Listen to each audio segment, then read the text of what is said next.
皆さんこんにちは。日本語ポッドキャストのりゅうです。お元気ですか？今回は日本語の語彙をどうやって効率よく増やしていくかについてお話ししていきます。この動画を見ることで試験だけではなく実際のコミュニケーションに使える語彙を増やしていく方法を知ることができます。効率よく実用的な日本語を学びたい方は最後まで見てください。まずは日本語能力試験の語彙の目安を見てみましょう。一番上の N1 レベルになると必要な語彙はおよそ1万語です。幅広い場面の日本語を理解するレベルです。その下の N2 が約6000語、日常的な場面に加え少し幅広い場面の日本語がわかるレベルです。N3 が約3000から4000語で日常的な場面の日本語をある程度理解できるレベルです。そして基礎となる N4 が約1500語となっています。言語学の研究などでも言われているんですが、文章全体の意味をストレスなくすっと理解するためには、そこに登場する単語の約 95% 以上を知っている必要があるんです。もし知らない単語だらけだとどうなるかというと、一文ごとに辞書を引いたり文脈を推測しようとして頭がパンクしちゃいますよね。そうなると言語学習そのものが苦痛になってしまいます。だからこそまずは語彙の土台をしっかり固めることがめちゃくちゃ大切なんですね。じゃあどうやってそのたくさんの単語を頭に定着させればいいのか。まず一つ目の方法が繰り返しその単語を学習するということです。皆さんちょっと考えてみてください。1週間前に食べた朝ごはんってすぐに思い出せますか？なかなか難しいですよね。そう、人間って新しい情報を覚えた後、何もしなければ驚異的なスピードで忘れちゃう生き物なんです。だからこそ繰り返し学習することが大事になってくるわけです。目安としてはだいたい5回くらい触れるのが理想的だと言われています。具体的にはこんなスケジュールです。1回目、学習した当日、その日の終わりにおさらいする。2回目、翌日、24時間以内にする。3回目、3日後。4回目、1週間後。5回目、2週間後から1ヶ月後。うわ、そんなに管理するのめんどくさそうって思いますよね。このスケジュール管理を自力でするのは大変なので、そこは現代のテクノロジーに頼っちゃいましょう。暗記のようなフラッシュカードアプリを使うと自動で管理してくれるのですごく便利ですよ。そもそも忘れてしまうことって物覚え悪くてダメなんだと落ち込む必要はないんです。脳は日々入ってくる膨大な情報を脳の容量がパンクしないように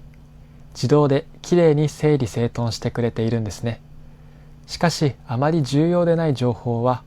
ゴミとして忘れられてしまうんです。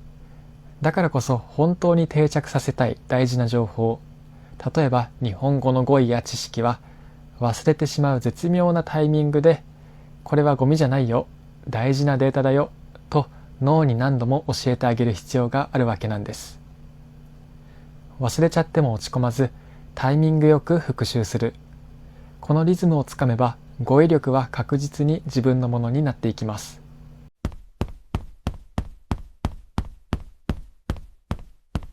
続いて2つ目のポイントは文脈の中で単語を覚えるということです。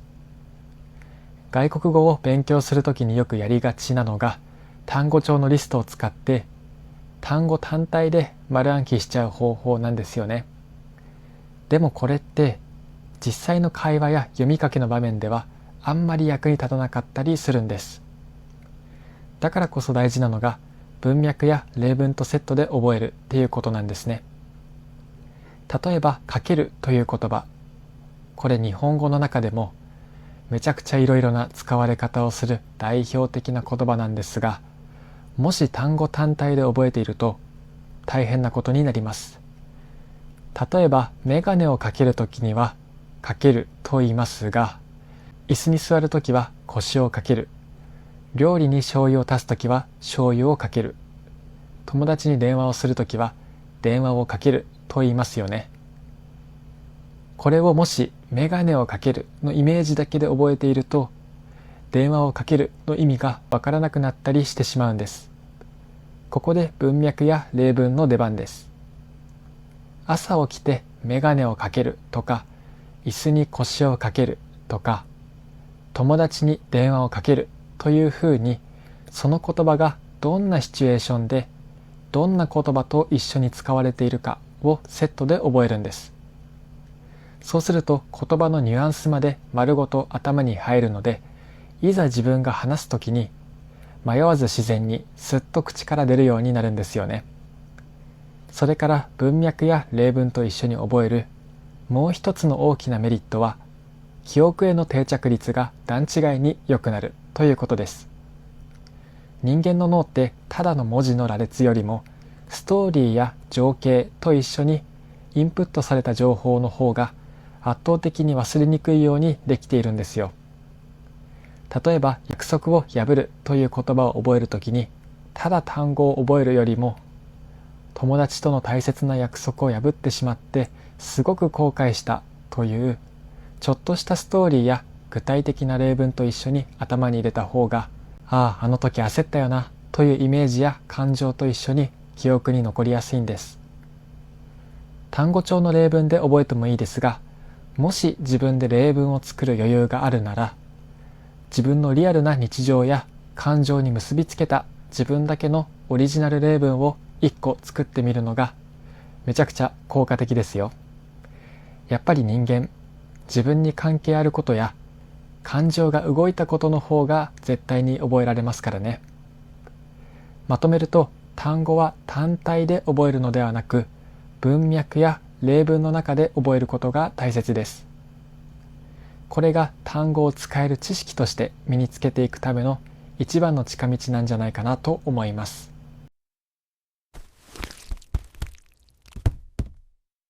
続いて3つ目のポイントは、日常のインプットやアウトプットに直結させるということです。語彙を効率よく増やす上で、机に向かって単語帳を眺めるだけのインプットだけではどうしても限界がきます。覚えた言葉を生きた情報として頭に定着させ、いつでも引き出せるようにするためには、毎日のインプットとアウトプットのサイクルに直結させることが重要なんです。人間の脳は実際に使った情報やリアルに体験した情報を重要なデータとして優先的に保存するという習性を持っています。どれだけ綺麗な単語帳を作っても、それが自分のリアルな日常や生活から切り離されたテストのための暗記になっていると、脳はすぐにその情報をゴミ箱へと捨ててしまうんですね。だからこそ、自分の毎日の生活や触れるコンテンツの中にいかにその単語を組み込めるかが大切になるわけです。では具体的にどうインプットとアウトプットをしていけばいいのでしょうか。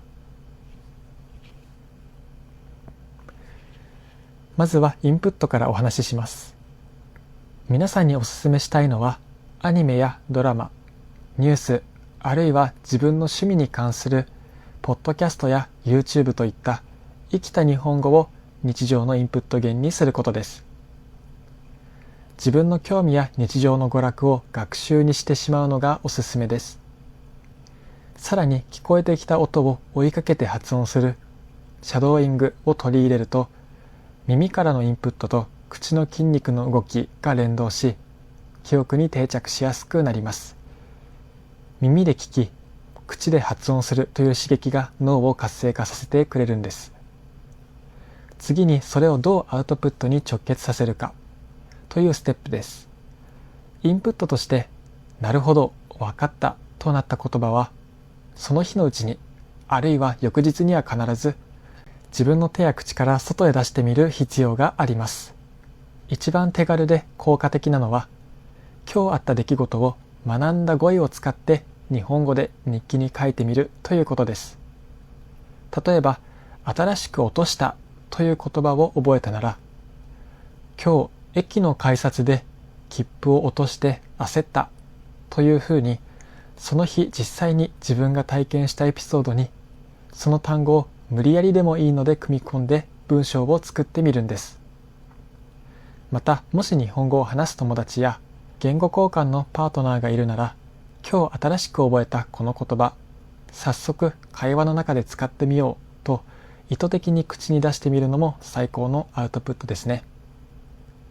実際に相手に通じた時のこの言葉でちゃんと意味が伝わったという成功体験を積むことで、その単語を身につけることができます。学習を勉強の時間だけで完結させず、自分のライフスタイルの中に溶け込ませることが大切です。お気に入りのコンテンツから生きた言葉を仕入れ、それをその日の日記や会話で自分の言葉として発信してみる。このインプットとアウトプットを繰り返し、楽しく単語を学んでいきましょう。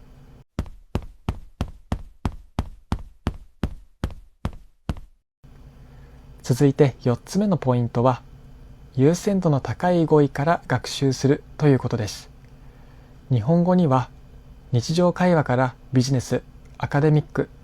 さらには専門用語に関わる表現まで膨大な数の語彙が存在します。ネイティブスピーカーであっても、辞書に載っているすべての言葉を日常的に使いこなしているわけではありません。難しい表現や単語ばかりを勉強していると、膨大な時間がかかり、いつまで経っても実用的な会話ができるようにならないというトラップにはまってしまうんです。だからこそ、限られた学習時間を最大限に生かすためには、今自分にとって本当に必要な優先度の高い語彙から順に学ぶという戦略が絶対に欠かせません。具体的にどういうことかというと、日本語能力試験 JLPT の N5 から N1 までの品質リストや、実際の日常会話やビジネスシーンで高頻度で使われるコア語彙をベースにした教材を選ぶということです。例えば初級の段階であれば、教科書の隅っこに載っているようなめったに使わない専門用語を覚えるよりも、毎日の生活で1日に何回も登場する基礎的な語彙を徹底的に固める方がはるかに価値がありますよね。自分の現在の日本語レベルにぴったり合ったレベル別の教材を選ぶことは、自分の脳のキャパシティに合った適切な負荷を維持するためにもすごく大切です。知らない単語がページを開くたびに何十個も出てきて、辞書を手放せないような状態だと、それだけで心が折れてしまいます。逆に自分のレベルに合った品質度順の教材を使えば、この言葉昨日ドラマで聞いたやつだとか、早速今日の買い物で使えたという小さな成功体験をたくさん積み重ねることができます。このすぐに使える実感が毎日の学習のモチベーションをぐっと引き上げてくれるんです。さらにレベル別、品質度順で単語を学ぶことには、学習の効率の面でも大きなメリットがあります。日常的なコミュニケーションで使われる語彙の大部分は、実は意外と限られた数の言葉でカバーされていることが分かっています。つまり、優先度の高い上位の語彙をしっかり押さえておくだけで、街で耳にする日本語や本やニュースに書かれている内容の大部分をストレスなく理解できるようになるんです。まとめると、日常生活や目標とするレベルに直結する重要な語彙から順番に攻略していくことが、最短ルートで生きた日本語の語彙力を伸ばしていくための最も賢いアプローチなんですね。続いて5つ目のポイントは、漢字の意味を覚えて知っている単語数を増やすということです。そしてここですごく大切なお伝えしたいポイントが、漢字を一画ずつ完璧にノートに書いて覚える必要はないということです。日本語を学ぶ外国人の多くが漢字の壁にぶつかります。漢字の形が複雑すぎる。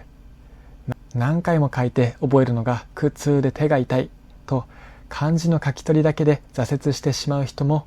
いるかと思います。でも安心してください。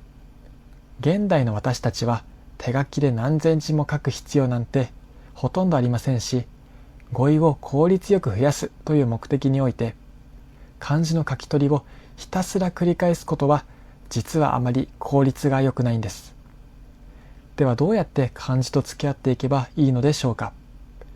それは漢字を意味を持つパーツとして捉えることです。日本語の言葉、特に名詞や動詞の多くは